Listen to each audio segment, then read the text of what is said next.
Oke, kita mulai ya. Selamat sore semuanya. Assalamualaikum. Ini pertemuan pertama kita ya. Jadi aku mau kenalan dulu ke kalian supaya nanti lebih enak kita ngobrolnya ya. Oke, ini data diriku ya. Tuh namaku Dimas. Itu nama lengkapnya Dimas Bathara Bagus Pamungkas. Alhamdulillah sudah dokter. Nah, jadi kalian boleh manggil dokter, boleh manggil Mas gitu ya. Karena aku kakak kelas kalian sebenarnya ya. Jadi ini riwayat pendidikanku tahun 2011 tuh aku kuliah di FK Hang Tua juga yang sama dengan kalian ya. Jadi biar kita nggak terkesan berjarak itu ya, panggil Mas aja nggak apa-apa gitu ya. Tapi kalau kamu manggil Dok juga nggak masalah ya.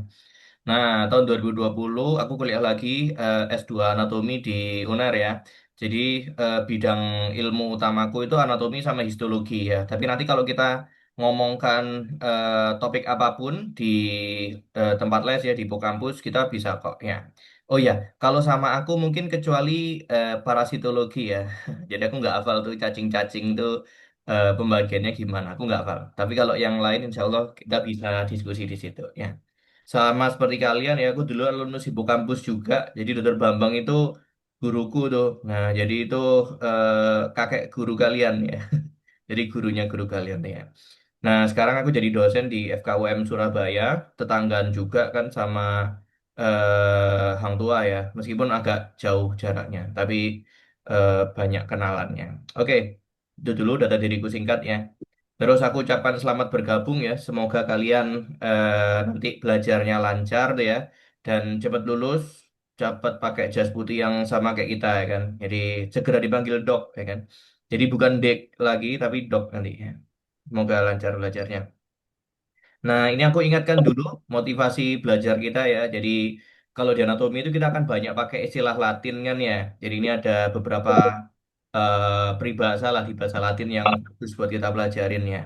Itu ada nih non scholae sed vitae discimus tuh ya. Jadi kita itu discimus belajar ya. Itu bukan untuk sekolah, bukan untuk cari nilai aja tuh ya.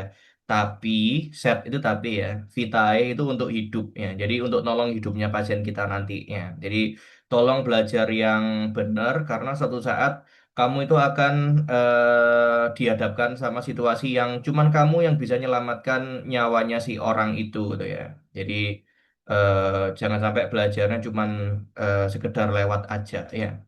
Atau lebih parahnya jangan sampai nggak belajar. Nah, itu parah tuh nanti ya. Nah, supaya sukses di kedokteran tuh kita punya semboyannya ya. Ad astra per aspera. Jadi ad astra mencapai bintang itu harus lewat kerja keras ya. Jadi jangan jangan kasih kendor ya belajarnya ya. Kasih kendornya nanti aja waktu liburan semester ya. Jadi semangat kok. Yang penting happy menjalaninya ya. Tapi tetap belajar tiap hari. Oke. Jadi kalau kamu cepat pengen paham ya, itu kata kuncinya di sini.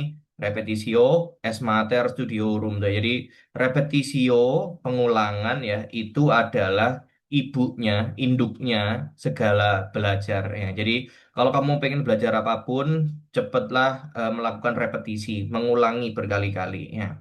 Ntar kalau kamu lihat ya kayak kayak aku, kayak Dokter Bambang itu kok hafal semua dia itu karena kita sudah ngulanginnya itu puluhan kali ya, mungkin ratusan kali mungkin ngajarnya ya. Nah, jadi kita bisa hafal deh ya. Kalau kamu pengen cepat hafal juga, ya segeralah merepetisi. Itu aja mungkin perkenalan singkatku sama aku ucapkan selamat lah kalian udah berhasil diterima ya di FK ya. Karena nggak semua orang bisa punya kesempatan yang sama ya. Nah, jadi manfaatkan kesempatannya ya. Nah, belajar di FK nanti itu kita akan mempelajari tentang biologi itu dasarnya ya. Jadi untuk pendahuluan nanti di apa namanya di IKD 1 sampai 4 kali ya. IKD 1 dan 2 terutama itu kamu akan belajar tentang dasar biologi dan biokimia itu ya. Jadi nanti silakan diulang lagi topik-topik tentang kimia dasarnya ya. Nah, ini hari ini karena kita masih pertemuan pertama, aku pengen mereview aja tentang konsep biologi dasar nanti itu ya. Nah, oke, jadi kita masuk ke materinya nih. Kita akan belajar tentang biologi itu ya. Ini nanti pengajarnya Dr. Irma Dikman ya. Jadi ini guruku. Nah, jadi ya semua guru kalian tuh sebagian besar ya guruku juga ya waktu kita kuliah ya. Jadi salam buat mereka-mereka ya. Oke, kita akan belajar tentang biologi. Nah, jadi biologi itu apa sih? Biologi itu kan ya ilmu tentang makhluk hidup gitu kan. Manusia ini makhluk hidup, berarti masuk di sini juga nanti dasar ilmunya ya.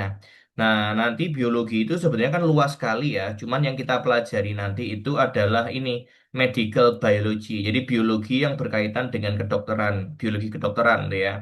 Nah, nanti biologi ini sebenarnya bisa kita pelajari secara luas gitu ya, atau bisa kita pelajari secara spesifik ke sel tertentu gitu ya. Nanti dasarnya biologi ini adalah kita memahami tentang biologinya sel. Makanya nanti topik awal kita akan belajar tentang struktur dan fungsi selnya gitu ya. Terus nanti lebih detail dari sel itu, ternyata sel itu terdiri dari masing-masing molekul gitu ya. Jadi molekul-molekul itu akan ngumpul menjadi sel kita. Jadi nanti kalau kita belajar sel, kita harus belajar tentang molekul kimianya. Jadi ini akan beririsan sama kimia ya. Biokimia nanti belajarnya di situ ya. Nah, nanti ilmu-ilmu ini akan kita terapkan dalam kedokteran ya untuk mempelajari tentang tubuhnya manusia dan sampai perubahan waktu terjadi penyakit itu seperti apa tuh ya. Nah, nanti kita akan belajar tentang medical biology ya. Apa yang terjadi kalau pasien itu kena radang tuh ya. Apa yang terjadi kalau pasien itu kena kanker tuh ya. Kenapa pasien infeksi kok bisa demam. Nah, itu sebenarnya adalah biologi kedokteran. Itu dasarnya di situ nanti. Oke, nah ini sebagai informasi buat kalian ya. Jadi manusia itu terdiri dari ratusan tipe sel kan ya. Jadi jenisnya aja ada ratusan ya. Tapi kalau jumlahnya sih itu bisa triliunan sel kita tuh ya. Nah, masing-masing sel ini tersusun dari bahan kimia yang paling simpel itu adalah elemen-elemen kimia tuh. Jadi penyusun biomolekul atau elemen unsur dasar ya. Unsur dasarnya manusia itu ini. C, H, O, dan N ya. Nah, jadi karbon, hidrogen, oksigen, dan nitrogen ya. Nanti ditambahi juga dengan elemen-elemen logam yang lain ya, kayak kalium, kayak natrium, gitu ya, kayak kalsium, itu juga masuk di situ ya. Nah, jadi nanti kita itu sebenarnya ya belajar kedokteran itu ya belajar kimia sebenarnya. Nah, nanti kumpulan dari biomolekul atau unsur-unsur kecil-kecil ini akan membentuk yang namanya biomolekul sederhana, simple biomolecule ya. Contohnya adalah kalau kita punya CHO, lah kita bisa bikin yang namanya gula atau karbohidrat misalnya. Nah, jadi coba kita lihat tentang strukturnya glukosa tuh ya. Nah, struktur glukosa ini nanti strukturnya kan kayak gitu kan, isinya cuma C, H, sama O gitu ya. C6, H12O6 gitu kan ya. Nah, nanti asam lemak itu juga isinya adalah rantai karbon gitu kan ini. Nih asam lemak gitu ya, yang menyusun lemak kita gitu ya. Atau yang menyusun protein itu kan namanya asam amino ya. Asam amino itu disebut amino karena dia ada ininya, NH3-nya, ini gugus aminnya ya. Nah, jadi dia itu ada aminnya. Dan ada gugus asamnya, COO, asam karboksilat kan. Nah, jadi namanya asam amino ya. Nah, itu adalah yang namanya simple biomolecule ya, biomolekul kecil-kecil tuh. Nah, asam nukleat, asam amino, fatty acid, asam lemak ya, sama polisakarida, gula-gulaan itu simple biomolecule ya. Nah, kalau asam nukleat itu bentuknya kayak gini nih, yang bawah ini ya. Nah, ini contohnya adalah nukleotida. Pernah dengar istilah DNA dan RNA kan ya? Nah, itu kan Na-nya adalah nucleic acid ya. Jadi strukturnya kayak gini sebenarnya. Ada basa nitrogennya, ini kan yang ada nitrogennya. Nah, kayak gini nih kan. Terus ada molekul gulanya di sini, namanya gula ribosa itu ya. Sama molekul fosfatnya tuh. Nah, ini PO3, PO4 kan ini adalah fosfat. Jadi molekul seperti ini kita sebut namanya asam nukleat, ya, nucleic acid.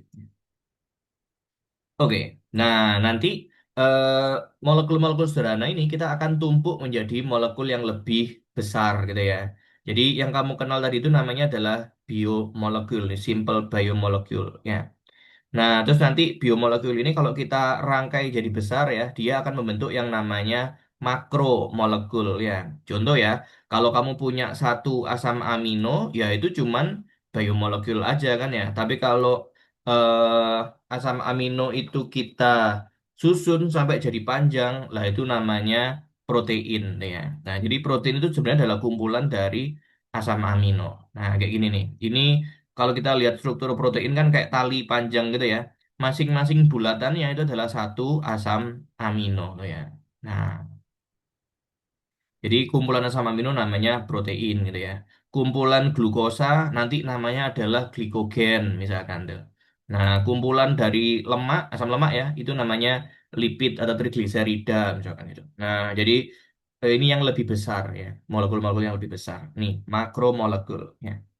Nah, terus nanti makromolekul ini kalau ngumpul itu akan membentuk yang namanya supramolekul ya atau kompleks supramolekul tuh ya. Contohnya itu adalah yang menyusun organel-organel kita tuh ya. Simpelnya itu adalah si ini deh, membran sel. Pernah lihat kan sel membrane?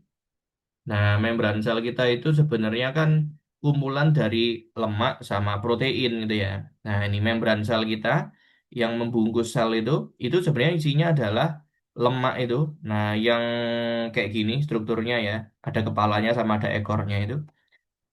Sama ada protein-protein tuh yang terpasang di membran selnya, kan ya. Nah, ini namanya membran sel, cellular membrane ya. Nah, itu. Jadi sebenarnya belajar tentang sel, nanti kita akan belajar tentang fungsi masing-masing organelnya itu. Berarti kita akan belajar tentang kimianya, oke? Sifat kimianya masing-masing organel. Nah, ini kumpulan molekul biologisnya ya. Ada karbohidrat, ada lemak, ada protein ya, ada asam nukleat. Nanti akan ada kuliahnya tersendiri membahas tentang gambaran lebih detailnya dari masing-masing molekul ini. Jadi akan ada kuliah terpisah ya untuk mereka ya. Nah, nanti kita akan pelajari lebih detail di situ. Terus nanti kamu juga harus belajar tentang ukuran ya. Jadi ini adalah konversi ukuran yang nanti akan sering kali kita pakai gitu ya. Nah, ini jangan lupa kalau kita itu belajar tentang tangga ukuran tuh ya. Nah, waktu SD itu kan ya, atau SMP ya, SD ya. Nah, itu kan kita punya kilometer, gitu ya. Kita punya apa itu? DAM ya, dekameter ya. Nah, hekto dulu ya, hekto dulu ya. Nah, terus ada meter itu ya, ada meter, terus ada desimeter, ada sentimeter, ya, ada milimeter ya. Ini kan ukuran yang ke atas ya. Kalau kita belajar di biologi nanti kita nggak akan pakai yang ini, gitu kan. Tapi kita pakai ukuran yang semakin lama semakin ke bawah gitu ya. Nah, nanti di bawah milimeter, nanti kalau kita turun 3 level itu ya, kita ketemu yang namanya mikrometer tuh ya. Nah, jadi di sini, nah kita ketemu yang namanya mikrometer. Jadi mikrometer itu adalah seperseribunya milimeter tuh ya. Nah, itu kan konversinya kayak gitu ya. Ini U itu bukan ultra maksudnya. U itu kayak gini nih. Nah, huruf mu dulu. Nah, huruf mikro. Nah, itu mikrometer. Nah, terus nanti lebih kecil dari mikrometer itu adalah nanometer, ya, nm. Jadi 1 nanometer itu adalah seperseribu mikrometer. Nah, kayak gitu. Jadi nanti pelajari lagi tentang tangga ukurannya ya. Nah, nanti selain belajar tentang manusia ya, kita juga akan belajar tentang makhluk-makhluk lain tuh, tipe-tipe sel yang lain ya. Karena penyakit di manusia itu bisa juga disebabkan gara-gara makhluk dari luar tuh ya, parasit, gitu ya, kayak cacing-cacingan, gitu ya, orang sakit cacing tuh ya. Kemarin yang beritanya sempat heboh tuh, anak yang kena cacing sampai meninggal tuh, lah itu parasit tuh, masuk di kelompoknya sini. Atau fungi. Fungi itu golongannya jamur-jamuran ya yang bikin apa namanya? Bikin panuan gitu tuh ya. Itu fungi ya. Terus bakteri ini banyak banget. Nanti kita akan belajar detail sekali tentang bakteri ini sama belajar tentang virus. Ini juga bikin penyakit banyak tuh. Kemarin yang sempat eh, apa namanya? Outbreak kan si COVID ya, coronavirus. Nah, itu masuk di virus ini. Nah, sebenarnya yang satu, dua, dan tiga ini juga termasuk sel kan. Nah, jadi nanti kita akan belajar tentang perannya sel. Ya. Oke. Nah, nanti organ-organ kita itu kan terdiri dari yang namanya jaringan atau tisu ya. Jadi penyusunnya suatu organ itu namanya adalah jaringan ya. Jadi jaringan itu adalah kumpulan dari sel-sel ya yang punya karakteristik dan fungsi yang mirip gitu ya. Jadi struktur dan fungsinya sama, menjalankan fungsi tertentu gitu ya. Nah, nanti jaringan itu ada 4 macam ya, ada 4 tipe kelas dasarnya ya. Jadi ada jaringan epitel, ada jaringan ikat, ada jaringan otot, sama jaringan saraf tuh ya. Nah, nanti masing-masing organ kita itu biasanya akan terdiri dari salah satu atau kombinasi ya, kombinasi dari keempat macam jaringan ini gitu ya. Jadi belajar tentang organ itu nanti nggak akan lengkap kalau kamu nggak belajar tentang jaringannya dan belajar tentang selnya akhirnya ya. Contoh ya, yang paling sering kita bahas nanti inilah mungkin lambung ya kan. Lambung itu kan nanti kita pelajari organnya tuh. Oh, organnya lambung itu ada benjolannya itu ada fundusnya, ada badannya ini korpus ya, ada pilorusnya ya. Kita belajar di anatomi nanti tentang ini struktur organnya. Tapi sebenarnya kalau kita uraikan si lambung itu, ternyata bagian dalamnya ada lipatan-lipatan yang gini nih. Nah, jaringan yang melipat-melipat ini kita sebut namanya jaringan mukosa, tuh ya. Nah, itu mukosanya. Mukosanya lambung itu kalau kita lihat lagi sebenarnya terdiri dari sel-sel ini nih. Nah, jadi ini adalah pembesaran dari mikroskop apa namanya? Yang kita melihat jaringan lambung ya. Nah, ini ada sel parietal, ada sel mukus ya, ada epitel permukaan tuh ya, ada sel simogenik macam-macam. Nah, jadi nanti kita akan belajar tentang sel ini supaya bisa melihat eh, lambung gitu ya atau organ-organ kita nantinya. Nah, ini kan satu jaringan aja ya, itu adalah namanya jaringan mukosa atau jaringan epitel deh ya.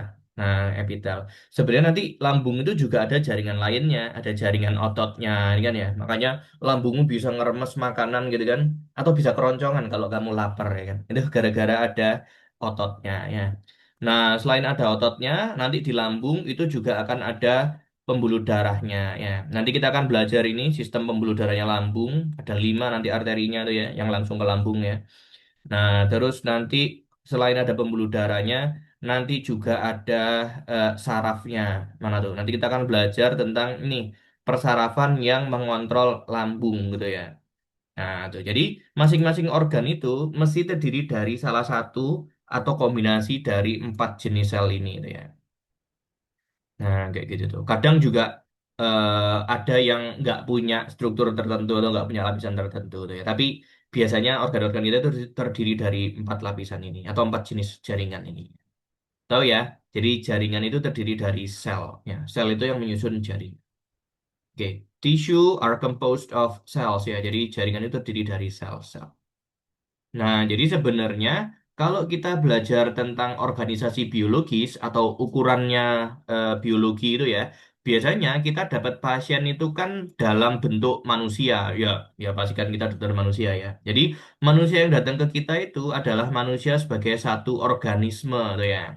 Jadi ini adalah individu manusia itu. Jadi kita itu masing-masing adalah satu organisme, tuh ya. Manusia ini, organisme ini terdiri dari sistem organ yang banyak ya. Contoh dalam tubuhnya manusia tadi apa? Ada sistem pencernaannya, ada sistem pernafasannya, ada sistem sarafnya, ada sistem jantung dan aliran darahnya, gitu kan. Jadi masing-masing organisme terdiri dari sistem organ ya.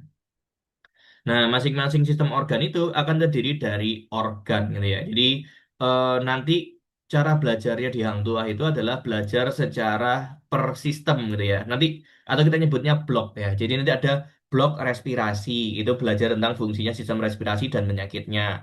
Blok kardiovaskuler berarti tentang sistem peredaran darah gitu ya. Blok saraf dan kejiwaan itu nanti ada lagi belajar tentang sistem saraf. Jadi di Hang Tuah nanti murni by sistem sebagian besar belajarnya ya. Nah, tuh. Jadi sistem itu sendiri, sistem organ ya, itu terdiri dari organ-organ kita ya. Contoh ya, kalau yang menyusun menyusun sistem pencernaan tuh ada apa aja tuh? Yang kamu tahu, organnya apa aja, Rek, yang terlibat dalam pencernaan? Ya kayak lambung gitu kan, terus nanti dibawa ke usus halus ya, terus dibawa ke usus besar, terus ada livernya, ada heparnya ya, terus ada kelenjar ini apa namanya pankreas tuh ya, ini adalah heparnya, terus nanti ada pankreasnya, itu menyusun suatu sistem namanya sistem pencernaan gitu ya.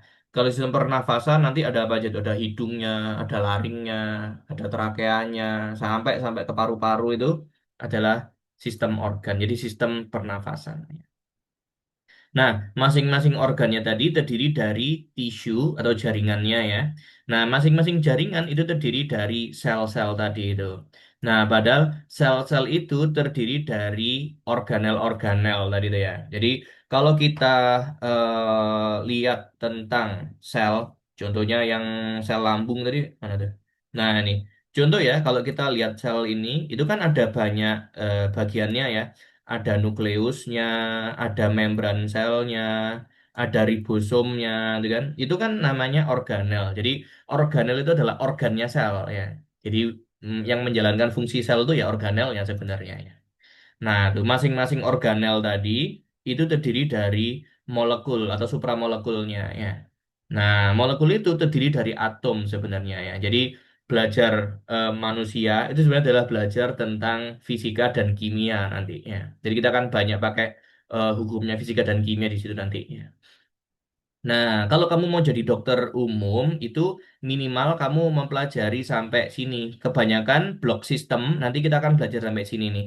Tapi nanti ada juga yang namanya blok, namanya IKM, Ilmu Kesehatan Masyarakat, gitu ya. Ternyata manusia itu bisa terpengaruh kesehatannya dari mereka itu berkumpul sama sesama manusia, gitu ya. Jadi kita mempelajari manusia bukan sebagai satu individu, tapi sebagai sekelompok individu di populasi gitu. Jadi belajar tentang populasi, belajar tentang komunitas, belajar tentang ekosistem. Oh, kalau orang itu tinggal di daerah gunung yang tinggi, ternyata sel darahnya lebih banyak loh daripada yang tinggal di pantai kayak di Surabaya tuh. Nah, kenapa kok kayak gitu ya? Ternyata ada interaksi antara manusia dengan tempat tinggalnya dengan ekosistemnya gitu ya. Jadi ada hubungannya gitu ya. Kenapa kok orang-orang yang tinggalnya itu di daerah yang relatif kumuh gitu ya, itu ada penyakit tertentu yang banyak terjadi di situ, yang nggak terjadi di daerah yang lebih hygiene atau lebih menengah ke atas gitu ya. Jadi ada nanti penyakit-penyakit tertentu yang berhubungan sama ekosistemnya manusia ya. Dan nanti secara luas kita akan membahas manusia itu dalam satu biosfer ya. Jadi biosfer itu kumpulan seluruh makhluk hidup yang ada di bumi ini. Jadi manusia itu bagian dari biosfer yang besar ini sebenarnya. Ya. Nah, jadi nanti terserah deh kalau kamu mau belajarnya ke level mana ya. Kalau kamu pengen jadi dokter spesialis, kamu nanti akan belajar ke ini fungsinya satu sistem gitu ya, satu sistem organ dan fungsi organ spesifiknya gitu ya. Contoh apa? Contoh kalau mau jadi spesialis jantung kan gelarnya SPJP itu ya. Berarti kamu belajar tentang fungsi peredaran darahnya gitu ya dan fungsi organ jantungnya gitu ya. Tapi bisa juga mungkin kamu cita-citanya adalah jadi kepala dinas kesehatan gitu ya atau jadi menteri kesehatan sekalian gitu ya. Nah, kamu itu nggak cuma belajar manusia itu, tapi belajar tentang eh, populasi gitu ya, terus komunitas ya. Kalau wargaku itu jumlahnya 1 juta orang, lah aku harus sedia obatnya ini berapa banyak nih. Nah, nanti berkaitan sama manajemen biasanya ya. Yang tertarik ke sana jadi pejabat, nah itu belajarlah yang benar ya. Jadi kalau bikin keputusan nggak aneh-aneh nanti. Oke, nah ini yang penting banget ya kita harus pahami. Sampai sini ada pertanyaan? Silakan. Belum? Bisa ya? Nah, kalau udah bisa, sekarang kita akan lihat definisinya masing-masing ini ya. Jadi dimulai dari atom ya. Atom ini adalah satuan terkecilnya di apa namanya di alam semesta tuh ya. Jadi kita mempelajari dari atomnya tuh ya. Jadi kalau di sini sih namanya atom ya, tidak terbagi kan artinya gitu ya. Nggak bisa dipotong maksudnya atom tuh. Jadi dia disebut yang paling simpel ya. Meskipun kalau kita belajar fisika kuantum ya, adalah yang lebih kecil lagi dari atom gitu ya. Tapi kita nggak akan bahas sampai ke sana kok. Ya. Nah, nanti atom itu ngumpul membentuk yang namanya molekul gitu ya. Molekul nanti akan ngumpul membentuk sel gitu kan. Sel membentuk organ akhirnya gitu ya. Nah, organ nanti itu sebenarnya kumpulan dari dua atau lebih jaringan gitu ya. Kayak tadi lambung ya, ada mukosanya, ada jaringan ototnya, ada jaringan sarafnya. Nah, kayak gitu tuh. Jadi jaringannya bekerja sama membentuk satu fungsi tertentu gitu ya. Lambung buat mencerna makanan gitu ya. Nah, terus ada juga nanti organ sistem tadi, kumpulan dari minimal 2 organ yang menyusun fungsi yang sama. Sistem pencernaan ya dipakai buat mendapatkan gizi dari luar tubuh untuk energinya tubuh, gitu kan ya. Itu fungsinya sistem pencernaan. Nah, dan ini adalah penggolongan atau klasifikasi yang lebih besar ya dibandingkan satu individu ya. Jadi manusia tadi datang sebagai satu individunya itu, terus nanti dia ngumpul membentuk populasi kan ya. Populasi itu adalah sekumpulan individu yang tinggal di area yang sama ya. Ya, ini kita ini populasi orang yang tinggal di Surabaya misalkan. Nah, komunitas itu adalah semua spesies di dalam suatu ekosistem yang bisa saling berinteraksi. Jadi, komunitas kita itu ya isinya nggak cuman manusia aja kan. Komunitas itu misalkan ada orang yang jualan ayam, tuh ya itu ikutan juga. Ada yang beternak kambing, lah itu masuk juga di komunitas kita. Nih ya. Nah, terus ada lagi nanti yang lebih besar namanya ekosistem dan biosfer akhirnya ya. Cuma nanti kita akan belajarnya eh, sampai sini biasanya, sampai ekosistem itu ya, kalau yang paling besarnya. Nah, yang paling dasar kita harus bisa itu adalah selnya ini ya. Nah, jadi nanti kita akan pelajari sel ini yang paling detail ya. Nah, jadi kita harus paham masing-masing bagiannya sel. Oke, kita belajar tentang sel ya. Jadi, apa itu definisinya sel ya? Nah, ini biasanya akan ada di IDK-mu nanti waktu tutorial tuh. Jadi, nanti kalau kalian tutorial ada IDK yang kamu nggak ngerti ya, itu silakan aja eh, nanti disampaikan ke grup ya. Sampaikan ke grup, nanti kita akan bantu untuk kerjain gitu ya. Nah, kita ambilkan referensi yang udah ada di yang diberikan sama dosennya gitu ya.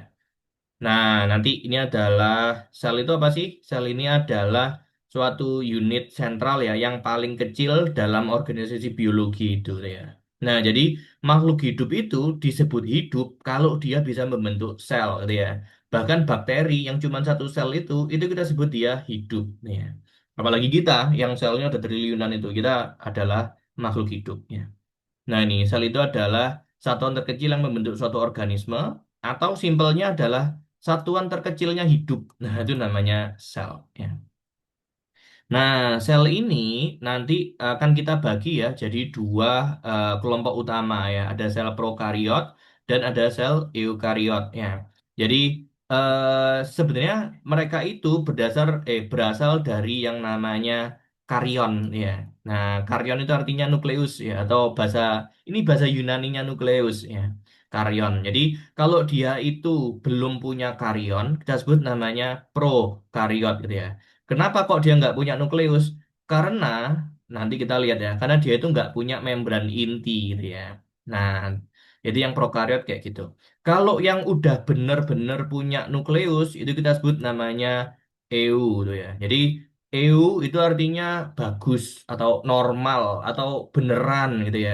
Nah, itu namanya EU ya.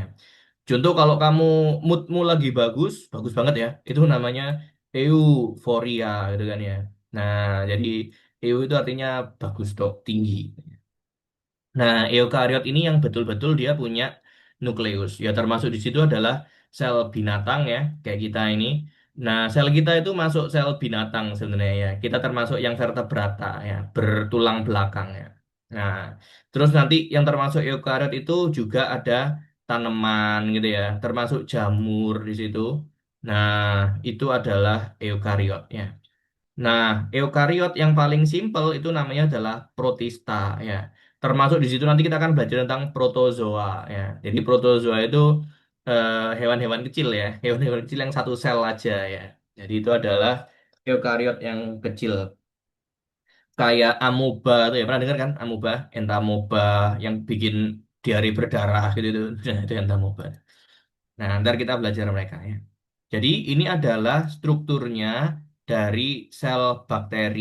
Nah, sel bakteri itu yang termasuk dalam prokariot ya, nih bakteri. Dan ada temannya lagi nanti namanya archaea. Tapi ini kita akan jarang banget bahas ini di kedokteran ya, karena mm, nggak relevan dengan kesehatan manusia ya. Tapi kalau bakteri ini banyak yang berhubungan sama kita ya.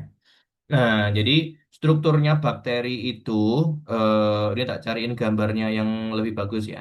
Bentar aku pause dulu.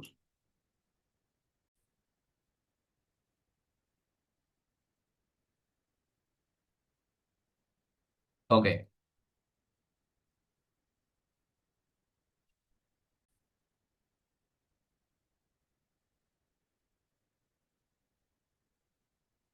udah ke record belum sih ini? Oke, nah ini ya, jadi ini adalah gambarannya dari sel prokariot ya. Jadi disebut prokariot itu karena benang DNA-nya itu ternyata nggak terkumpul ya, atau nggak terpisahkan dari cairan sitoplasmanya tuh. Jadi di dalam sitoplasma itu DNA-nya terbang-terbang, ngambang-ngambang di dalam sitoplasmanya itu kan. Jadi makanya dia itu nggak terpisah sama organel lainnya. Nah, karena nggak belum ada membran intinya tuh ya. Nah, jadi dia itu nukleusnya belum ada. Kita sebut dia itu adalah nukleoid, gitu ya. Nah, jadi nukleoid itu cara kita menyebut DNA-nya si prokariot ini, gitu ya. Jadi jangan nyebut nukleus, ya. Prokariot nggak punya nukleus, ya. Nah, terus dia juga paling cuman punya organel yang simpel-simpel aja, ya. Kayak ribosom itu dia punya, ya. Mitokondria dia nggak punya, ya. Retikulum endoplasma yang canggih-canggih itu dia nggak punya, ya. Jadi hanya ada organel-organel yang kecil-kecil dan sederhana, simpel banget selnya, ya. Nah, terus ini yang di bagian luarnya itu dia punya membran sel kan ya. Ini ada plasma membrannya dan biasanya dia di luarnya itu ditambahin dengan dinding sel tuh. Nah, jadi dua lapisannya ya. Ada membran plasmanya dan ada cell wallnya, dinding selnya tuh ya. Nah, terus nanti dia juga punya fitur-fitur yang lain ya, kayak ada pilinya, ada rambut-rambutnya, gitu kan ya. Kadang dia punya flagel gitu ya. Kadang juga nggak punya ya. Jadi ini struktur-struktur tambahan lah. Kalau flagel itu nggak semuanya punya. Kalau DNA-nya lah dia harus punya. Ya. Kalau nggak ada nggak bisa hidup. Nah, itu adalah si em, apa namanya prokariotnya karena belum punya membran inti. Ya. Nah, eukariot itu beda lagi. Eukariot itu DNA-nya tersimpan dalam satu organel yang terpisah tuh. Dilihat ya. Jadi dia punya yang namanya nukleus ini. Jadi DNA-nya itu di packing ya, disimpan dalam membrannya yang warna hijau itu. Nah, namanya membran inti, nuclear membrane ya. Nggak hanya plasma membrane, tapi juga punya nuclear membrane. Dan dia punya organel-organel yang bermembran juga tuh. Kayak mitokondria, itu ada membrannya kan ya. Ada retikulum endoplasma, dia punya badan Golgi, dia punya ya. Jadi organel yang canggih-canggih dia punya sel eukariot tuh. Kita ini masuk sel eukariot ya. Jadi sel kita itu canggih banget ya dibandingkan sel bakteri ya. Nah, jadi itu perbedaannya ya. Bahkan nanti kalau kamu belajar tentang teori apa namanya? Teori biologinya dasar tuh ya. Nanti kamu kenal yang namanya endosimbiotisme tuh ya, atau endosimbiosis tuh ya. Jadi ceritanya lucu nih. Jadi dulu sel kita itu sebenarnya ya prokariot juga gitu ya. Jadi sel eukariot itu dulunya nggak ada, tapi adanya sel prokariot gitu ya. Tapi nanti lama-kelamaan dia itu akan memakan sel lain, bakteri lain itu dimakan sama dia kan. Cuman nggak dibunuh sama sel kita yang besar ini. Jadi dia itu dipelihara di dalam sitoplasmanya itu ya. Ya udah deh, kamu nggak tak matiin ya, tapi bikinin aku energi gitu ya. Karena ternyata bakteri itu kan bisa fotosintesis gitu kan. Apalagi cyanobacterium ya, itu dia bisa fotosintesis. Nah, jadi dia itu akan diternak di dalam selnya itu, atau dia makan ini bakteri aerob yang menggunakan oksigen itu ya. Nah, disimpan di dalam eh, sel prokariot yang besar ini namanya endosimbiotisme ya. Nah, muncullah sel eukariot yang baru ini, yang terupdate gitu ya. Karena sekarang dia punya mitokondria. Jadi teorinya ada salah satu teori yang bilang dia itu adalah mitokondria itu munculnya dari ini apa namanya dari sel lain yang dulu kita makan, jadilah mitokondria. Makanya ukurannya prokariot itu ya cuman seukuran mitokondria kita tuh ya. Jadi kecil banget ukurannya. Nah, jadi itu teori-teori yang bisa kita kenali ya di ilmu tentang sel. Ya. Nah, nanti perbedaannya juga ada di sini ya, persamaan dan perbedaannya sel eukariot dan prokariot itu ya. Nih, yang pertama ukurannya ya, sel eukariot kayak kita itu lebih besar sih daripada yang prokariot gitu ya. Kalau nukleusnya tadi ya, nukleusnya untuk yang eukariot itu sudah punya, jadi udah jelas terpisah dari organel lain gitu ya. Tapi kalau nukleusnya bakteri yang masuk prokariot itu nggak ada, not clear, nggak jelas ya. Nah, kenapa kok nggak jelas? Karena prokariot nggak punya nuclear membrane-nya. Membran intinya nggak ada. Kalau eukariot punya, ya, yang terpisah dari yang lain. Terus organelnya gimana? Organelnya yang eukariot itu lebih canggih ya, lebih banyak, lebih canggih deh ya. Kalau yang prokariot itu simple sekali, paling ya ribosom itu organelnya ya. Terus mikrofilamen ini yang mempertahankan bentuk selnya ya, itu prokariot gak punya ya, eukariot punya ya. Nah, dan yang lain-lainnya ya. Nanti kita akan belajar setelah melihat organel itu ada apa aja sih gitu ya. Nah, termasuk nanti cara pembelahannya juga akan berbeda ya. Kalau sel prokariot karena DNA-nya cuma satu, ya tinggal di copy DNA-nya, terus selnya dibelah jadi dua. Udah beres tuh ya. Namanya pembelahan biner ya. Kalau eukariot itu DNA-nya bisa banyak banget kan. Kita aja itu ada 46 tuh DNA-nya, kromosomnya ya. Jadi kita itu nanti harus mengcopy 46 kromosom itu dan menata supaya si kromosom itu nggak saling terpisah gitu ya. Jadi biar membaginya rata gitu ya.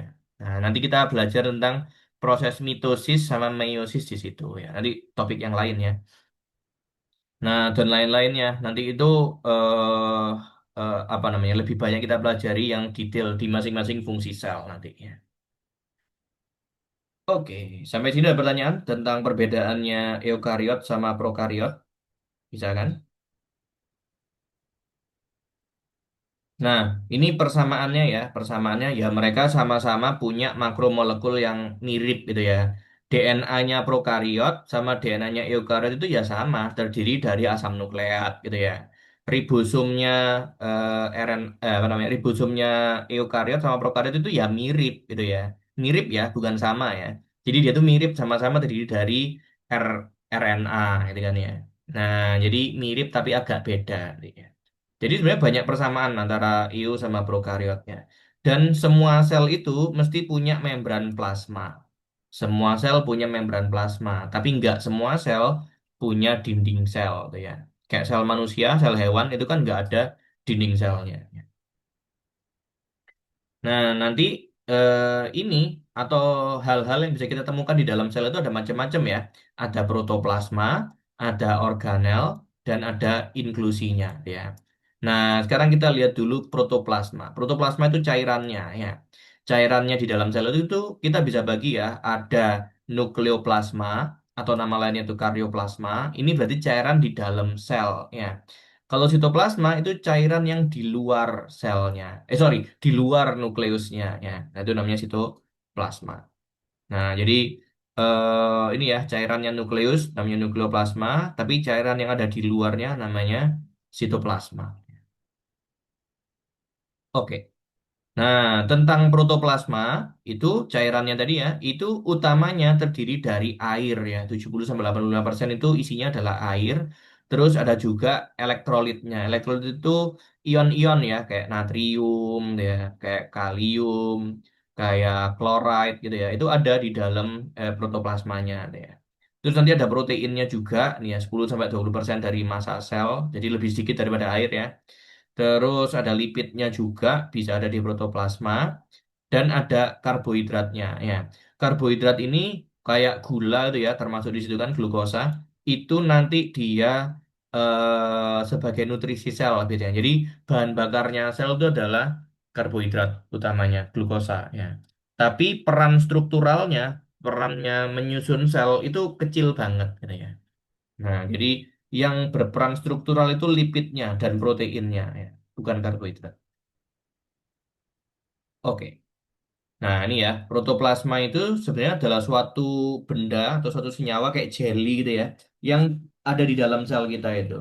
Nanti protoplasma itu kita bagi dua ya, ada nukleoplasma dan sitoplasma. Ya, nukleoplasma tadi yang inside the nucleus, di dalam nukleusnya ya.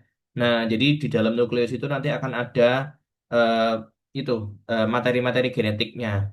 DNA kita tuh kromatinnya dan nukleolus itu ada di dalam nukleoplasma jadi di dalam cairan jadi nukleus kita tuh nggak padat apa namanya seperti apa namanya utuh padat itu enggak tapi dia itu bolong ya ada cairannya di dalamnya. Nah, kalau yang di luarnya nukleus itu namanya sitoplasma. Sitoplasma ini nanti ada matriksnya, ada proteinnya ya. Terus ada organelnya dan ada inklusinya, ya.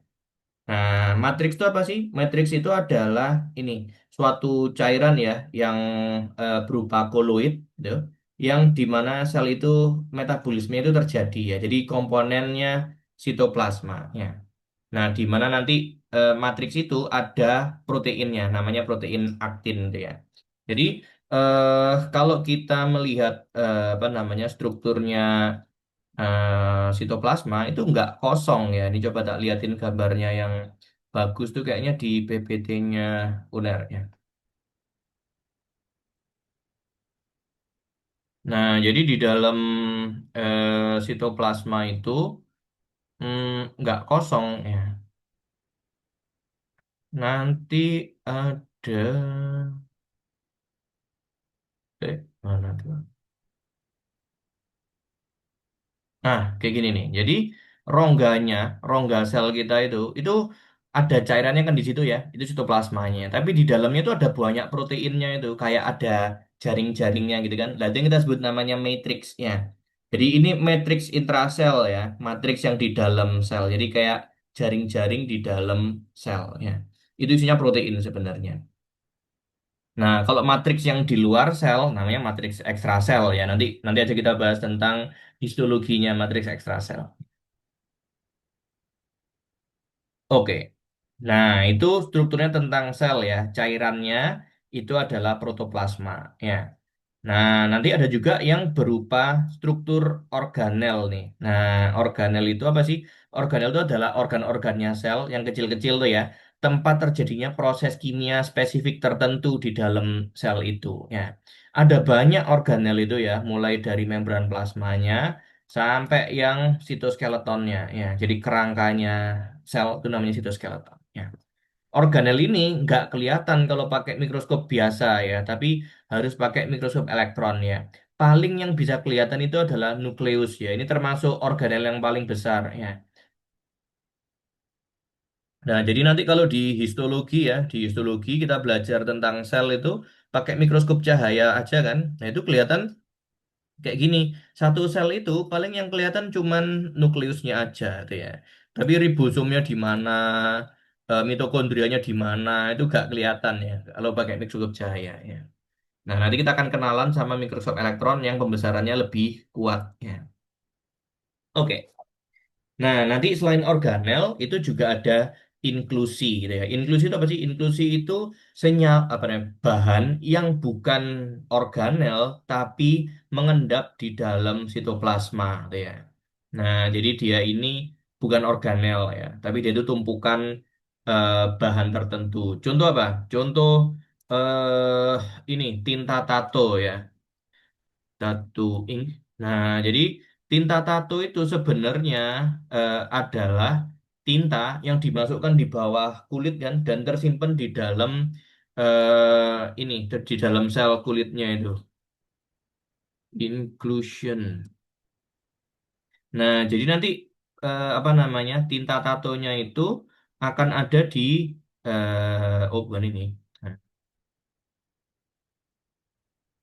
maksudnya seluler enggak. Jadi tinta tato itu akan tersimpan di dalam sel kulitnya itu kan ya.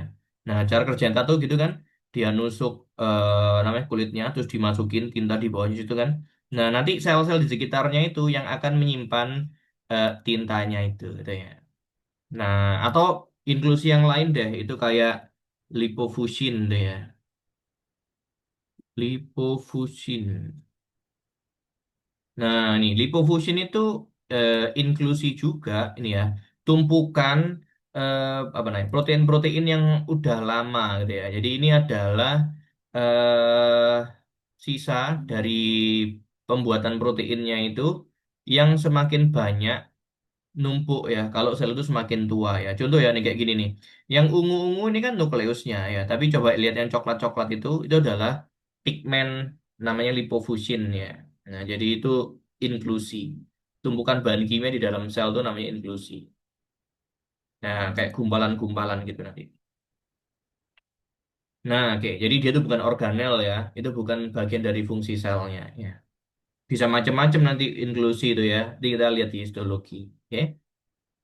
Nah, kita lihat sekarang yang organel. Ya, organel yang paling penting itu adalah nukleusnya. Ya, jadi nukleus ini biasanya adalah organel terbesar ya. Bentuknya bulat, tapi bisa juga oval ya, atau kayak segitiga gitu bisa juga. Letaknya biasanya di tengah sel biasanya ya. Dan pasti dibungkus pakai nuclear membrane, membran inti gitu ya. Ada cairannya namanya nukleoplasma dan ada bagian yang lebih hitam namanya nukleolus gitu ya. Isinya itu adalah fibrous matrix dan DNA protein kompleks ya. Jadi DNA yang diikat pakai protein, namanya kromatin nanti ya. Kalau kromatin itu kan panjang ya, kayak benang tergelar gitu kan atau terolor gitu ya. Kalau kita kumpulkan itu benangnya, kita padatkan, jadilah yang namanya kromosom ya. Nah, nanti kita belajar tentang DNA sendiri di situ ya. Nah, nanti nukleus ini ada membrannya ya. Membrannya ada dua lapis. Nah, nanti di antara dua lapis tadi itu ada ruang kecil yang namanya sisterna perinuklear. Ini nggak terlalu penting buat sekarang. Kamu bisa skip aja. Nah, nih. Jadi nukleus itu bagian yang mengontrol aktivitas selnya nanti ya. Nah, nukleus. Nah, ini kayak gini nih. Jadi nukleus satu organel yang terbesar itu biasanya sebenarnya dia itu ada membrannya tuh di luarnya. Jadi yang warna ungu gelap itu adalah membrannya. Nah, di dalamnya itu kan ada benang-benang DNA-nya kan yang kayak tali-tali itu ya. Nah, itu adalah kromatin namanya. Nah, itu ada kromatinnya. Terus ada juga bagian yang menggumpal lebih hitam di tengah-tengah nukleusnya itu namanya nukleolus ya, anak inti. Nah, nukleus itu yang besarnya, tapi bagian kecilnya nukleolus. Ya. Nah, nanti membran inti ini ternyata bolong-bolong dia ya. Ada lubang-lubangnya itu namanya nuclear pore ya. Tempat keluar masuknya senyawa dari dalam dan luar nukleus. Nah, itu.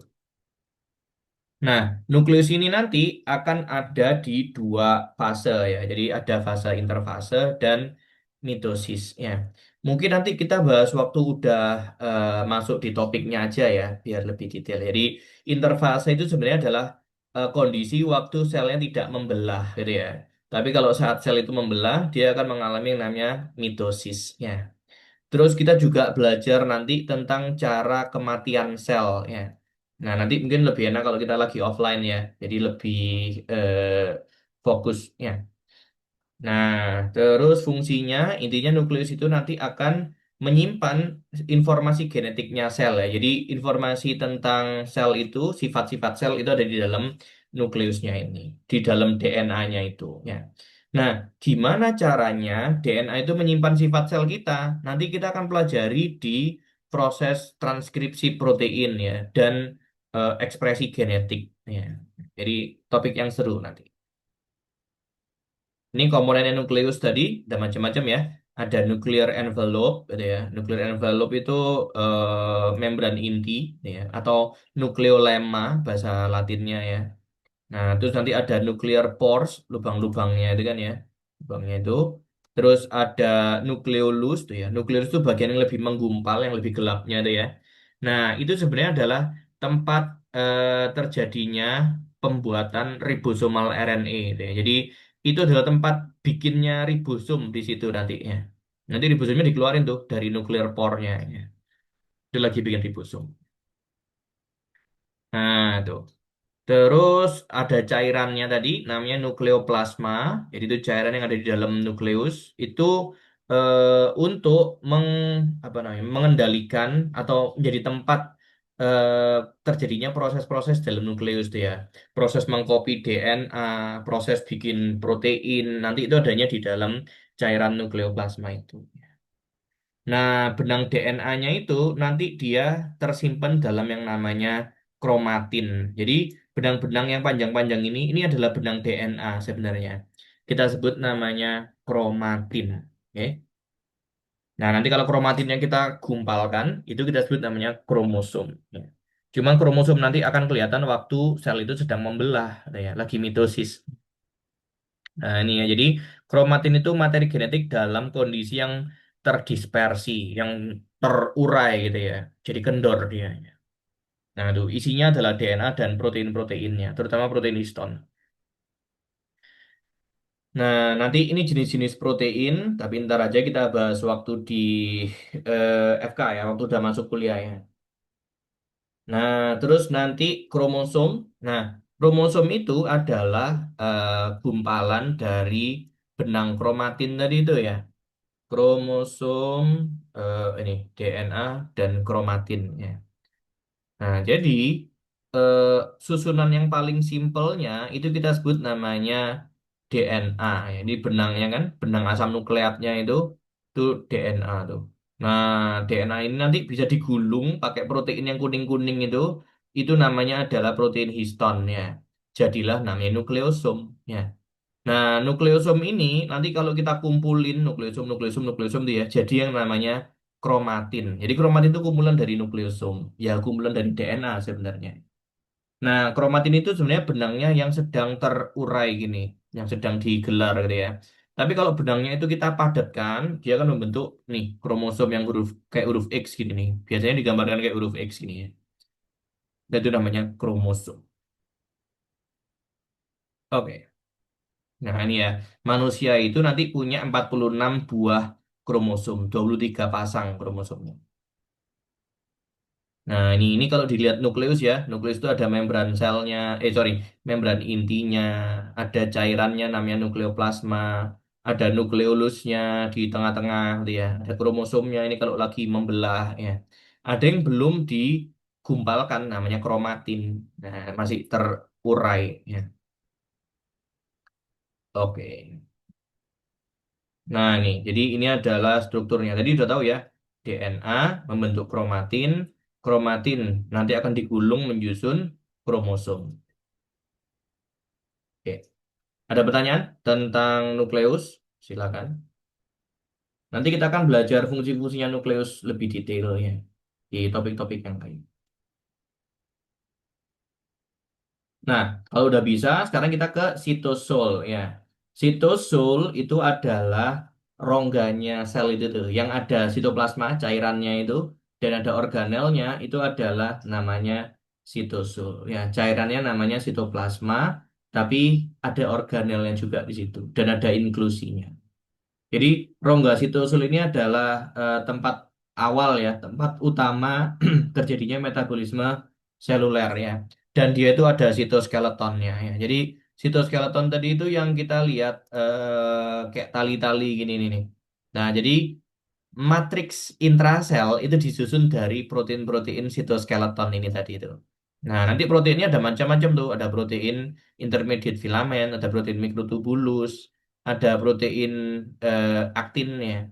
Nah, itu yang menyusun matriks intraselnya atau menyusun apa namanya? Sitoskeleton. Oke. Oke. Gitu. Nah, yang ini. Nah, sitosol itu rongganya ya nanti akan juga dilengkapi atau ada juga inklusinya ya. Nah, itu inklusinya. Tadi tumpukan bahan kimia yang bukan organel dan ada enzim-enzimnya juga nanti di situ.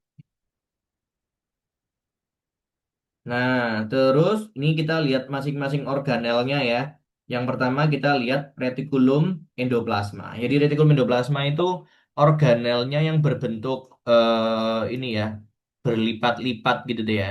Berlipat-lipat dan nah seperti ini nih. Jadi ini yang warna biru itu retikulum endoplasma yang kasar ya. Nah, yang warna hijau itu yang halus. Jadi strukturnya itu kayak terowongan tapi berlipat-lipat gitu tuh. Nah, itu retikulum endoplasma. Nanti ada dua bagian ya. Ada retikulum endoplasma yang halus, smooth endoplasmic reticulum, dan yang rough endoplasmic reticulum ya. Retikulum endoplasma yang kasar. Kenapa kok ada yang kasar, ada yang halus? Yang kasar itu karena ditempelin pakai ribosom tuh ya. Nah, yang halus itu karena nggak ada ribosomnya, jadi nggak bentol-bentol gitu ya. Nah, nanti eh, fungsinya retikulum endoplasma itu ya terlibat dalam sintesisnya bahan-bahan kimia ya, termasuk lipid dan protein ya. Nah, kita lihat satu persatu ya. Untuk yang smooth endoplasmic reticulum yang nggak ada ribosomnya itu, itu nanti dia yang ini, yang warna hijau ini ya, ini yang halus ya. Kalau yang kasar tuh yang ada ribosom. Nah, untuk yang SER, smooth endoplasmic reticulum ya. Nah, itu untuk metabolismenya lemak, asam lemak dibikin di situ, fosfolipid dibikin di situ. Fosfolipid yang bikin membran sel itu dibikinnya di retikulum endoplasma halus ini. Ya. Jadi dia tuh banyak di organel, di sel-sel yang butuh sintesis lemak dalam jumlah besar tuh kayak gitu tuh. Jadi di sel hepar, sel liver ya. Terus termasuk dalam untuk detoksifikasi ya. Jadi proses penghilangan racun itu pakai retinoblastma halus juga ya. Detoksifikasi obat gitu ya, biar kita nggak keracunan obat gitu ya. Itu adanya di retinoblastma juga ya. Nah, biasanya enzim-enzimnya smooth endoplasmic reticulum itu nanti akan bekerja memodifikasi obatnya. Nanti kita akan belajar ini di IKD 10 tentang farmakologi ya, ilmu tentang obat. Nah, nah, nanti yang lumennya atau lubangnya dari retikulum endoplasma itu sebenarnya ada rongga untuk penyimpanan kalsium. Nah, nih ya, jadi kalau kamu lihat retikulum endoplasma itu kan bolong tuh dalamnya. Itu juga bisa nyimpan kalsium. Cadangan kalsium sel kita ada di retikulum endoplasma yang halus tuh ya. Nah, nanti kalau kita nyebut kalsium ini di sel otot gitu ya, kita spesifik ke sel otot, itu namanya retikulum sarkoplasma. Jadi retikulum sarkoplasma itu retikulum endoplasmanya sel otot ya. Nah, jadi bahasa Yunaninya daging itu adalah sarko. Sarko itu daging atau ototnya. Nah, retikulum sarkoplasma itu berarti retikulum endoplasma miliknya sel otot. Nah, retikulum endoplasma yang halus ini ada juga banyak di organ-organ yang bikin hormon steroid ya. Nah, bikin hormon seks tuh. Kayak sel Leydig yang di testisnya pria tuh ya. Sel apalagi corpus luteum yang bikin progesteron di wanita. Itu eh, banyak retikulum endoplasmanya kayak gitu. Nanti kita akan lihat di histologi ya sel-selnya. Oke, jadi yang halus itu kalau kita rangkum ada tiga fungsinya ya. Metabolisme lemak, detoksifikasi senyawa kimia, sama tempat penyimpanan kalsium. Oke, sampai sini ada yang mau ditanyakan? Silakan.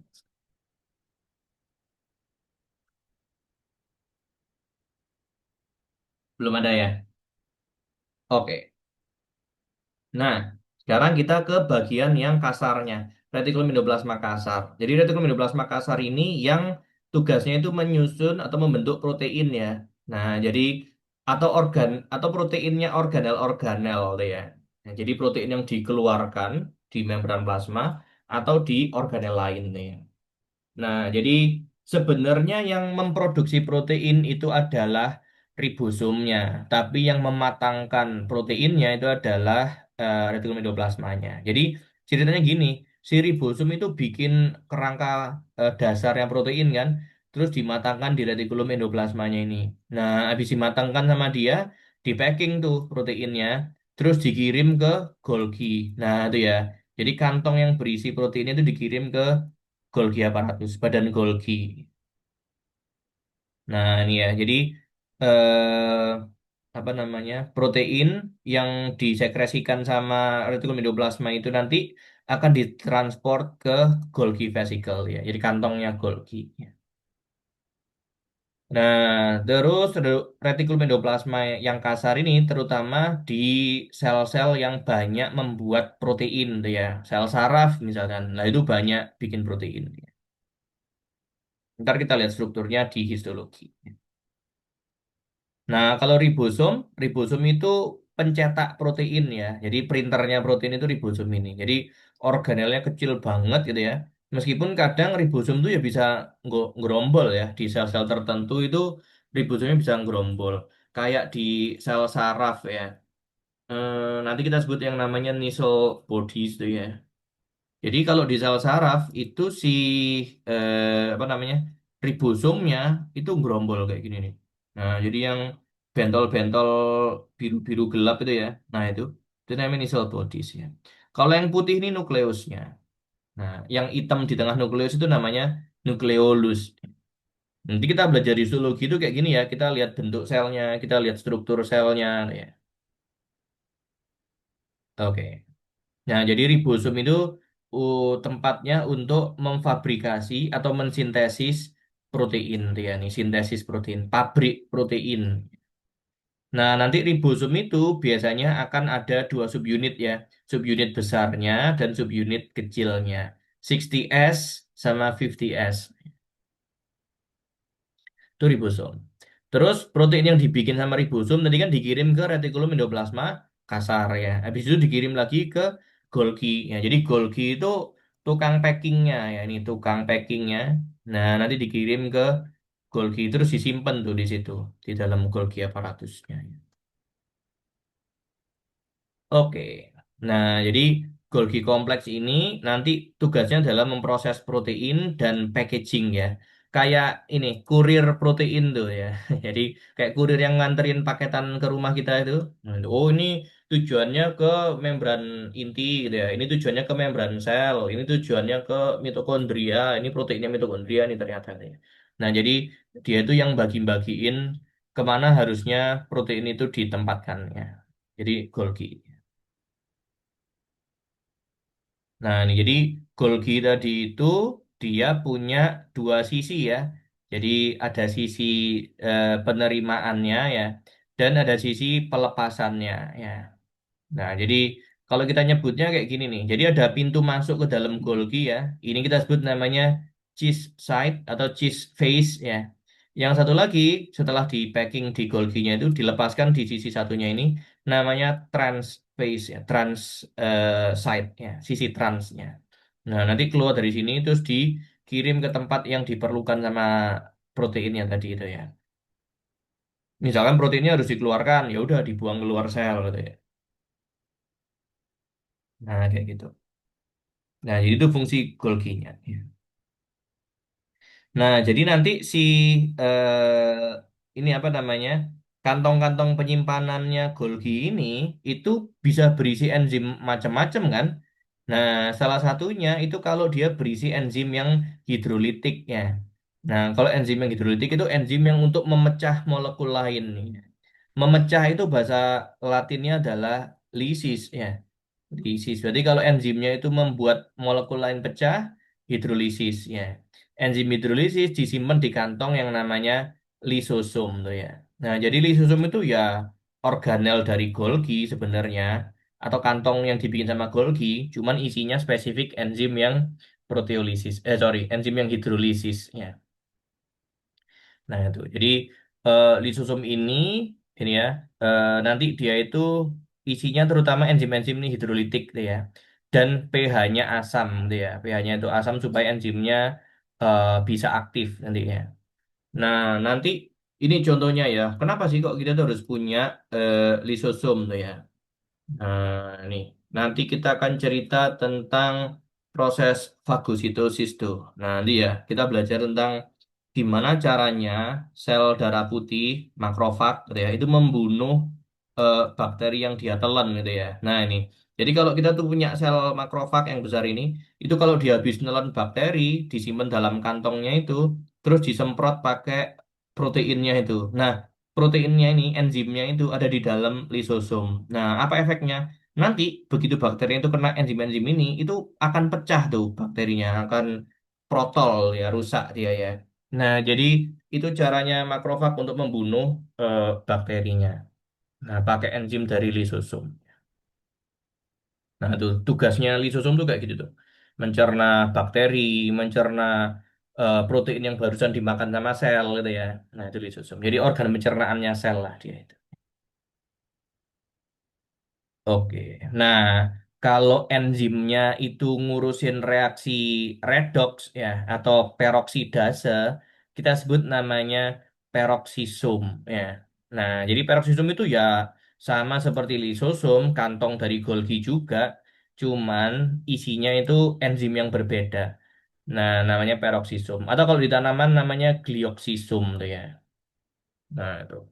Jadi fungsinya apa tuh si peroksisom ini? Dia dipakai terutama untuk mendetoksifikasi alkohol ya dan lipid-lipid yang dimakan itu. Jadi Kalau orang itu makan alkohol, minum alkohol ya, dia itu sebenarnya memberi beban ke livernya dia tuh. Nah, jadi livernya harus kerja ekstra keras buat mendetoksifikasi alkoholnya itu. Karena liver itu yang punya banyak peroksisum ini. Nah, jadi itu namanya peroksisum. Peroksisum itu ada enzim katalasenya nanti ya. Jadi nama nama lainnya itu nama salah satu enzimnya itu adalah katalase. Nanti kita akan belajar ini waktu belajar tentang kimianya redox ya. Nah, kimianya reaksi redox. Ntar kita pelajari lagi. Jadi kamu juga udah kenalan tentang proses makannya sel ya. Itu namanya adalah fagositosis ya. Jadi fago itu makan ya. Makan. Nah, sito itu sel kan. Jadi proses makannya sel namanya adalah fagositosis. Ya. Nah, tuh, nih proses fagositosis tadi itu. Nah, itu dia menelan partikel padat ya, bakteri misalkan atau protein gede gitu ya, ditelan sama dia, terus disimpan dalam kantong namanya fagosum atau food vacuole, vakuola makanan ya. Terus nanti akan dihancurkan pakai eh, lisosum gitu kan ya. Kalau dia menyerap cairan itu ya itu namanya pinositosis ya. Jadi pinositosis itu sel yang minum. Cara minumnya sel itu namanya pinositosis. Kalau makan namanya fagositosis ya. Nah, itu aja. Ada pertanyaan sampai sini tentang Golgi dan turunan-turunannya? Bisa ya? Ini sayang gambarnya nggak jelas ya. Ntarlah kita lihat di versi PPT berwarnanya mungkin kalau ada ya. Nah, organelnya yang berikutnya itu adalah mitokondria ya. Jadi mitokondria itu organelnya dia punya dua membran ya. Ini organel bermembran mitokondria. Nah, jadi nih bentuknya kayak gini nih. Mitokondria itu kayak gini lah kira-kira ya. Jadi membrannya itu ada dua lapis ya. Ada membran luar yang coklat tua itu, sama membran dalam tuh yang warna apa itu krem ya? Ya itulah krem ya. Nah, jadi di dalam mitokondria itu nanti kan ada cairannya itu. Jadi cairan yang berada di dalam membran dalam inner membrane ya, itu namanya adalah matrix mitokondria ya, matrix. Nah, si membran dalam ini kan berlipat-lipat gitu ya. Jadi membran luarnya itu relatif mulus gitu, tapi membran dalamnya berlipat-lipat gitu, membentuk yang namanya krista gitu ya. Nah, itu krista mitokondria ya. Nah, jadi mitokondria ini nanti dia membrannya dua lapisnya. Nah, membran yang berlapis di dalam tadi itu, ini kan ada lipatannya namanya krista tadi itu ya. Nah, terus bagian dalamnya, lubangnya itu namanya matrix ya atau lumen ya. Jadi rongga yang secara umum ini kita sebut namanya lumen, tapi kalau di mitokondria spesifik namanya matrix. Ya. Nah, membran dalamnya itu nanti akan ada banyak enzimnya untuk bikin ATP sebenarnya. Jadi mitokondria itu penghasil energi kita tuh ya. Mungkin quote-nya paling terkenal di biologi SMA atau SMP tuh ya. Itu kan mitochondria is the powerhouse of the cell gitu ya. Nah, jadi tukang bikin energinya sel itu adalah mitokondria. Ya emang betul dia yang bikin ATP-nya ya. Cuma nanti di kedokteran nggak sesimpel itu ya. Kita akan belajar gimana caranya mitokondria bikin ATP. Ya. Kenapa kok orang hidup itu perlu bernafas? Lah itu tuh jawabannya dari mitokondria sebenarnya. Ya. Nah, fungsi mitokondria ini adalah untuk pembentukan ATP. Ini senyawa cadangan energi kita, tuh ya. Lewat proses nanti yang namanya oxidative phosphorylation ya. Jadi fosforilasi oksidatif. Nanti kita akan bahas detail aja di fungsinya mitokondria. Nanti ada kuliah tentang detail itu. Nah, terus nanti juga ada sitokrom C-nya ya. Sitokrom C itu senyawanya mitokondria juga, tapi nanti terlibat dalam apoptosis, dalam proses kematian sel loh ya. Jadi mitokondria itu betul pembangkit energi, betul pembangkit listrik kalau kita mau mengibaratkan ya. Tapi ini pembangkit listrik tenaga nuklir ya. Jadi kalau mitokondria itu bocor, sitokromnya keluar gitu ya, itu dia bisa ngancurin selnya tuh jadi mati selnya ya. Jadi apoptosis ini adalah kematian sel ya. Jadi Kalau mitokondrianya bocor, lah itu selnya bisa mati nanti itu. Gara-gara sitokrom C-nya, salah satunya. Nah, nanti ada banyak penyakit yang dasarnya itu adalah gangguan dari organel-organel tadi, gitu ya. Contoh itu adalah ini lysosomal storage disease, gitu ya. Penyakit yang melibatkan lisosom itu akan bikin selnya nggak bisa memetabolisme bahan kimia tertentu. Jadi selnya akan rusak gara-gara sampahnya numpuk, gitu ya. Nah, nanti itu ada di ini contoh penyakitnya ya. Tay-Sachs disease, Gaucher's disease, Niemann-Pick disease ya. Jadi ini penyakit yang jarang sih kita temuin ya. Nah, ini penyakit jarang. Ada juga gangguan gara-gara kerusakan mitokondria juga ada. Ada gangguan dari silianya sel kita atau flagellanya ya. Itu bisa juga gangguan di situ. Nanti ada macam-macam proses penyakitnya. Sampai sini ada pertanyaan tentang organelnya. Bisa.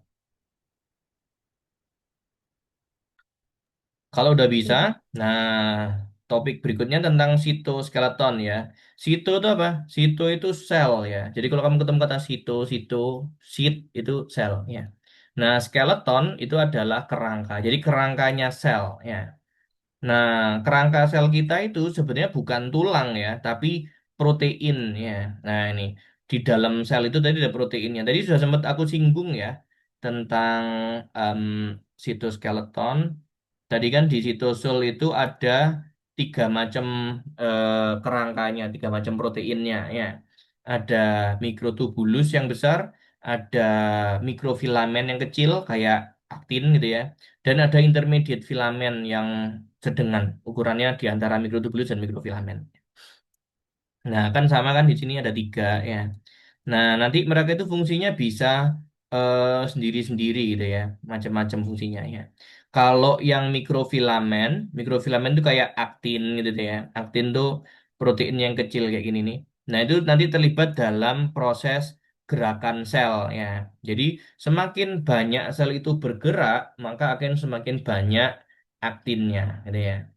Nah, ini namanya aktin. Contohnya nanti dalam proses kontraksi otot ya, gimana sel otot kita itu bisa memendek ya, sehingga kita bisa menggerakkan lengan kita, misalkan. Itu nanti kita belajar tentang fungsinya aktin ya, dan temennya yang namanya miosin. Ya. Atau yang simpel itu adalah ini, cell movement ya. Sel movement atau pergerakan sel kayak ini sel darah putih misalkan sel darah putih yang mau mengejar bakteri misalkan tuh ya. Nah itu kan pakai ini pakai apa namanya pakai aktin juga ya. Jadi misal kita ada sel bakteri di sini. Nah, itu kan misalkan sel darah putihnya masih di atas ini nih. Jadi dia kan harus geremet ya, harus merambat untuk mendatangi bakterinya kan mau dimakan dengan bakterinya ya. Jadi caranya kayak gini dia nempel ke jaringan ekstraselnya gitu, terus aktinnya dipindahin ke bagian depannya sini nih. Nah, kalau aktin dipindahin ke sana, berarti dia akan menjulur gini kan ya, membentuk kakinya yang panjang itu. Nah, itu namanya lamellopodium gitu ya. Lamellipodium. Nah, nanti dia itu akan nempel ke depannya lagi gitu ya. Ini perlekatan yang baru. Nah, nanti nukleusnya ditarik ke depan gitu ya. Nah, jadi kayak gini. Nah, terus nanti yang kaki paling belakang itu dilepas tuh. Nah, nanti diulangi lagi tuh. Nah, dia mindahin aktin yang dari belakang ini ke depan sana untuk bikin lamellopodium, nempel, geser. Jadi dia bisa merambat apa namanya mengejar bakterinya tuh ya. Jadi kayak gitu itu fungsinya si aktin tadi itu ya. Jadi kalau aktinnya nggak terbentuk ya sel darah kita nggak bisa ngejar bakteri ya. Kita gampang terinfeksi bakteri nanti. Nah, kalau yang mikrotubulus itu biasanya akan terlibat dalam gerakan sel juga ya. Nih, kayak pembentuk silia atau flagella tuh ya. Contoh apa yang kita kenal ya? Sel apa yang punya flagella? Sel sperma misalkan ya, spermatozoa. Nah, spermatozoa itu dia di belakangnya kan ada ekornya tuh. Itu flagel tuh, flagella sebenarnya ya. Nah, flagellanya itu nanti dia bisa bergerak kan untuk berenang kan. Sperma itu kan harus berenang nyari ovumnya ya. Jadi flagel itu bisa bergerak kayak kayak baling-baling kapal gitu ya. Jadi dia bisa mendayung muter gitu ya. Nah, nanti dia itu akan bikin spermanya bisa berenang. Nah, ternyata kalau kita potong itu si flagellanya, ternyata di dalamnya itu ada protein mikrotubulusnya. Tuh, ini contoh ya, ini flagellanya. Nah, ini kita potong. Nah, terus di dalamnya itu ternyata ada banyak gelondongan protein di tengahnya gitu tuh. Nah, itu jadi dia itu bisa bergerak tuh proteinnya. Makanya ekornya spermatozoa bisa dipakai berenang. Nah, kayak gitu. Itu fungsinya yang mikrotubulus ya. Kalau yang intermediate filamen ini terutama buat mempertahankan bentuk ya. Jadi ini sitoskeleton yang paling kaku ya. Nih, reinforce structure and organization tuh ya. Jadi structure reinforcement dan organisasi sel tuh ya. Nah, jadi contoh ya, sel kita itu kan bentuknya macam-macam ya. Ada yang panjang gini, ada yang bulat gitu ya. Ada yang paling unik itu sel neuron tuh, sel saraf tuh ya. Sel saraf itu kan bentuknya nggak kayak sel lain kan. Jadi kayak apa tuh namanya? Kayak panjang gitu kan ya. Dia ada aksonnya, ada dendritnya. Dan bentuknya kan unik banget dia tuh ya. Kenapa kok bentuknya bisa kayak gini? Karena intermediate filamennya, proteinnya itu tersusun buat membentuk dia itu seperti ini gitu ya. Nah, jadi kayak ada kerangkanya di dalamnya itu supaya bentuknya nggak banyak berubah. Supaya informasi listrik itu bisa disampaikan ke sel yang ada di belakangnya, gitu ya. Nah, tanpa intermediate filamen, ya neuron itu bentuknya bisa nggak kayak gini. Jadi bisa ketarik jadi kayak bola gitu ya. Lah, kalau neuronnya kayak bola gitu mana bisa nyampe komunikasinya. Karena aksonnya ini akan ketarik putus gitu ya. Nah, jadi intermediate filament itu penting banget buat mempengaruhi bentuk sel. Gitu ya. Nah, ini gambaran yang tadi ya. Ini gambar yang di atas tadi. Terus yang ini adalah perbandingan sel eukariot sama prokariot sama juga yang dengan di atas tadi itu. Oh, udah habis ya? Nah, itu dulu overview-nya tentang organel-organel. Nanti kapan-kapan kita bisa bahas lagi yang lebih detail kalau sudah dimulai ya. Biar nggak pusing ya. Ada pertanyaan? Silakan.